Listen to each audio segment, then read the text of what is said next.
ไปสูงพี่น้องผู้ปันแห้งสื่อข่าวเซนมีเดียเขาดังเสียงนะครับเนาะมื้อนี้ก็แม่นงานในวันที่29เดือนธันวาคม2026ในเขาปุ่นดานเนอร์รายการข่าวคาตอนนี้ได้ก็เดี๋ยวตั้งข่าวเงาเกี่ยวกับเวลองซึ่งว่า UWSA เนี่ยเนาะอันอยู่ไว้ภายห้องตั้งย่านนั้นขัดขวางให้ห้ามกวนเมืองในพื้นที่และอำปันเข้าหาการศึกในปฏิมาสูงถึงใต้ SPP นะครับเดี๋ยวเรื่องข่าวเงาในเซียวก็มาฝากตอนปันพี่น้องเขากว่านะครับดีเนอร์ทุ่งภายห้องตั้งย่านนะครับเนาะในปืนเตียนซึกได้ยามตรงหนึ่งมาปานซึกปานนั้นตอนเดียวในได้ถูกตั้งรับซื้อว่า UWSA เขาให้ห้ามขัดขวางอำปันกวนเมืองซอยแถมซึกได้ SPP จู่ใจงานวานซื้อหับการปั่นปุดกันไว้เสียมก้านะครับไปหลอกเงินป้าแทงแหล่งข่าวซึ่งในพื้นที่อันนำของซื้อก้อนหนึ่งหลักนี่นะเนี่ยเงาแรงมุ่นใหม่ภายปืนเผาเงาลายกูลองวันเมื่อในเขาขย้อน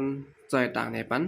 ลองซึ่งว่าเขาอันปักไว้ภายห้องเวียงต่างย่านนั้นสิแหละอันเป็นซึกได้ SPP SSA อันเป็นซึกกลเมืองปั่นปุดกันตั้งเสียงนั้นต่อเลี้ยว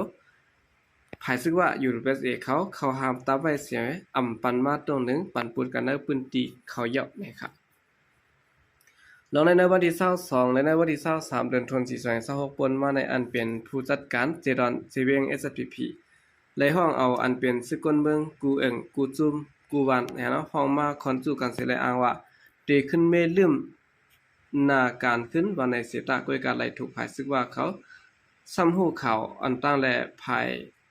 ในวันที่26เดือนธันวาคม2026แน่ซึกว่าเขามาห้ามตับกวนวันเขาเนี่ยครับในพื้นที่ให้งานข่าว SPP ของการนักเอิงปางหย่องในวันที่25เดือนธันวาคม2026นั้นรัดไว้ว่าให้งานถึงผู้จัดการเจเวียงหมายหนึ่งได้ดังแก้มผู้จัดการเฮาคากูเจ้าเราตั้งมาได้ก็มีซึกว่าเขาลงมาในพื้นที่จุ่มหนึ่งเฮาคาตีเอิงปางหย่องจือภูมิจันทร์ซึกว่าอันมานั้นลุงดูกุ้งโหลตะลาตะอินตะคังปวดหลงใจจะในย้อนแลปุดงใจจะแน่ย้อนแลจุ่มวานปางเขาไหลมาปดแปด1ก้อนเอิง2เก็มก้อนเอิง3โหจุ่มจะแน่อยู่วันไหนค่ะซื้อว่าเขามาลาดว่าแต่ในกว่าข้าวนั้นเตรียมไหลเฮ็ดสังเสเปิงวันไหนว่าเตรียมสึกกลเมืองจ่ายงานวันอันไหลปันปุดกันไว้ตักเตอำไหลมีละสังเจอว่ายังตึงมีอยู่บ่ไหนจึงเฮาเตมาติยับเอาปูก้างปูเกสู่กว่าสังเจอว่าสุดังตึกมีน้ำจากคาซึกคาจอยแถมซึกได้อยู่บ่ไหนจึงหาห้องเอาลูกแม่สู่สิแลที่ได้ถอนเสาเฮิรนสู่ก่ออยู่ซ่อมซึกได้สู่ดินเนอร์นาตีต่างย่านอันเฮากุมกำไว้ในนอกเหนือเสจุ่มเฮาเยาะจุ่มละเตรียมได้มาเก็บซึกเก็บขวัญและตักเตอำได้มีการขอดพอดสั่งเสเปิงนะครับยอก็ดีวันนำฮู้ขานั่นก็ซึกว่าเขามาห้องปังกุมกวนวันตีเฮิรนคิงก้างเขาเสียแหละมีผู้ขึ้นฮอนอยู่19ก็สิลัดว่า1สั่งสู่เขาสืบใจการซึกได้สู่ก็เฮาแฮนโคแฮนเลียงเอาลูกเอาแม่ถอดเสาเฮิรนสู่ก็อยู่ซ้ำซึกได้สู่แล2ซึกกวนเมืองจ่ายงานวันอันมีไว้ในเตรียมได้กว่าปันปุดกันสังปอสู่ตึกกว่าปันปุดกันอยู่ในเตรียมมายอบปูเกสู่กว่า3ซึกได้สู่นั้นเขามาเป้าปันตินโคไลเฮิรนสุไลสังบ่ซื่อว่าซื้อได้สู่มาตียับสู่บ่ไหนซึ่งสู่มาป้องข่าวอำนั้นมาถึงลัดที่เฮาตีวันปางในไลดาสิวันนี้ครับเนื้อชีวิตต่างย่านและภายของต่างย่านภายออกลาเซียวเมืองเกียรติเมืองยอมันปังได้ดังแทงละลายตีในพ้องปังตึง1027ยันบ่ดับซึกมันโกซุ่มปันเกากลางและซึ่งมันงบงี้ตั้งซึกว่าเสซึกว่าปอดจานภายใต้171เอาแห้งซึกตั้งน้ำเข้ามากุมกำไว้เสียวันนั้นมาอ่ำตันถึงสังมีลองอาถรรมาเก็บซึกมา1วันและอ่ำยอม5-6เกาะนะครับอันนี้ก็เป็นภายทางตับซึกว่า UWSA นะฮะเนาะอ่ำปันกวนเมืองในพื้นที่นะเนาะเขาหับท่ามการซึกอ่ำปันจอยแถมซึกได้นะครับสืบสิแนวข่าวขึ้นมาถ่อมด้วยข่าวเงาเกี่ยวกับไปลองคุณตันสไลด์นะเนาะวันเอาแนวซึกก้นนักเพียนเอาเอตา61เกาะวางเครื่องปันเพียนโอนะครับเนื้อดับซึกปุดปล่อยจัดโอเพียนเอาเออันซุ่มคุณตันสไลด์อ่อนตรงหนึ่งไว้ในพื้นที่ทุ่งกันตุลงสิเวงหมอกใหม่สิดันล่างเครื่องเมืองได้บัดจานั้นอ่อนเอาลูกน้องตับเปมันนะโผ10เกาะวางเครื่องปันจุ่มซึกกวนเมืองปิดุจิตเปาเพียนโออันอยู่บาดใต้ซึกมันไลฮูซ้อมหนังไหนมื้อย้อนเปิดแห้งบีบอีหลายผ่าสิได้มื้อในวันที่25เดือนเอพฤลใน ปี2026ขยามกลางนา7โมงนั้นซุ่มตับซึกเพียนแนวเออันคุณตานสลายอ่อนโหตรงถึงปักเสาไว้ในพื้นที่กันตู้หลองอ่อนเอาลูกน้องตะเป61เกาะเขาวางเครื่องบันไดซุ่มพิทุจิตปะโอเพียนโอกว่าสิและไว้เสครบอุปกันดังซุ่มซึกกลเมืองเพียนโอยาวตั้งภายตับซึกมานเขาสืบเอาซุ่มเขากว่าดังเวียงตนตีนะครับซึ่งคุณตานสลายลัดต่อผู้ยาก้นลงนักเพียนโอเขาเสลัดว่าเตปอกเมื่อดีวันป้านหมัดในสิและผู้ยาก้นลงเพียนโอพร้อมจะก้นวันก็กว่าหบทบเปิดทับตอนเขาดีวันทีตะเพนั่นสิและก้อยกาเผื่อว่า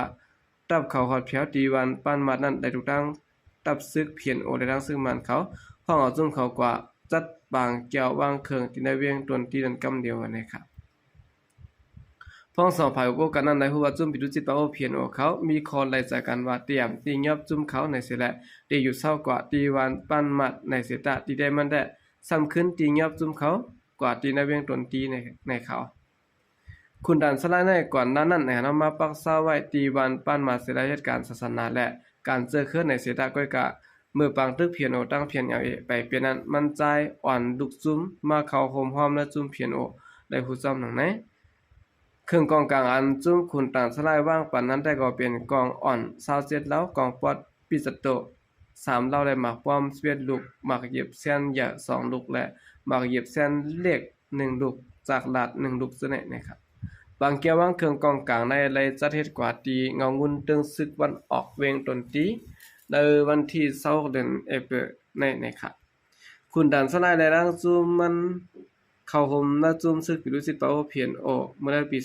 2024-2025นั้นเข้าบ้านในบางตึกตีวันช่องปยองเสตะยันหันถึงเขาเป็นกันได้จังได้ขึ้นปอกเมื่ออยู่ซอนจอมในจุ่มเพียนเอาเขากว่านะครับว่าเสจุ่มซึกปิรุจิตปะโอเพียนโอเขาขึ้นกุ้งกำไรวันป้านมาเดียวนั้นคุณดันสลายตั้งลูกจุ่มมันค่ายกว่าอยู่เช้าตีวันตรงป้งอันนี้ภายจานวันปางหมากนั้นสิได้อยู่ตามมิกไม้เพียนเอาโอเขาเสจังขึ้นเขาวางเครื่องบรรจุพิทุจิตปะโอเขาแทงกำหนึ่งนะครับอันนี้ก็เป็นข่าวงาจุ่มซึกปะโอเพียนเอาเนี่ยเนาะคุณตานสลายอ่อนลูกน้องตะเป้61เกาะนะวางเครื่องปันจุ่มซึกปิรุจิตปะโอเพียนโอเขากว่านะฮะนี่ก็เป็นเขาปะโอนังกันกุ้ยนังเกาะนะฮะเนาะสืบสินเอาข่าวขึ้นมาถ่อมด้วยข่าวเงาเกี่ยวกับเวลาห้องการลงภายบ้าปีเนี่ยของ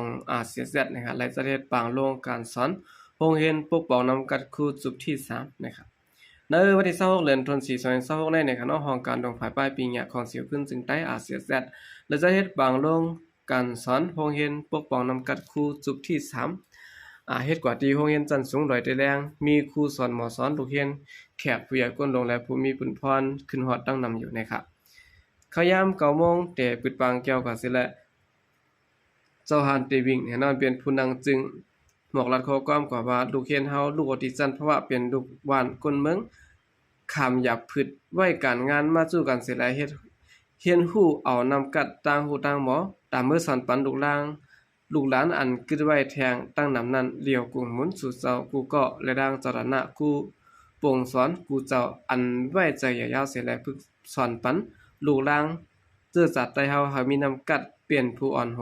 นำกัดครูสอนนั้นเอากุงหมุนอย่างนำแต่ปึดปางกว่านางไหนนะครับโดยฉะนั้นก็ภูมิปุนพรต่างแหนหัวคอการสอนอันใด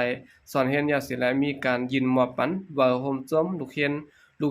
ดูอ่านวอกผักโรงเรียนอีกประดังมวลใจด้านการแลโฮมกันของความสงสังครูสอนจะในกว่านะครับโรงเรียนปกป้องนำกัดครูจุบที่3ในไล่ปึดผุยมาเมื่อวันที่10เดือนโนเวมเบอร์2025สิและหัวข้อการสอน32หัวข้อและร่างลูกเรียนอันมากขึ้นฮอดในกำบันนำลูกมานาทีอุปเปิงCZ LA ไหว้ปางสอนยาวตีขึ้นเมื่อปกป้องปลายปีเนี่ยในวันเจ้าเก่าขึ้นวันไหนครับโรงเรียนปกป้องนำกัดคุณอยู่ที่ห้องการลงป้ายปีเนี่ยของCZ ไล่แต่ทราบเปิดมาเสมอในปี2023และมีตามุงเยืองอ่านปกป้องนำกัดครูสอนอันมีรองโรงเรียนภายการเรียนการสอนภายอ่อนโหจัดป้องการเรียนการสอนจะได้อยู่นะครับอันนี้ก็เป็นรองต้องหนึ่งด้านภายCZ เขาเนี่ยเนาะก็ได้จะเฮ็ดปางร่วมการสอนโรงเรียนปกป้องนำกัดครูจุดที่3ในเขาค่ะกำเดินเสนอก็ยินจมนับยองกุมบุญถึงพี่น้องผู้กำแถมปัญหาครั้งเสียงค่ะยินจมนับยองยามเสข่าวใจก็เรียกมาส่งค่ะ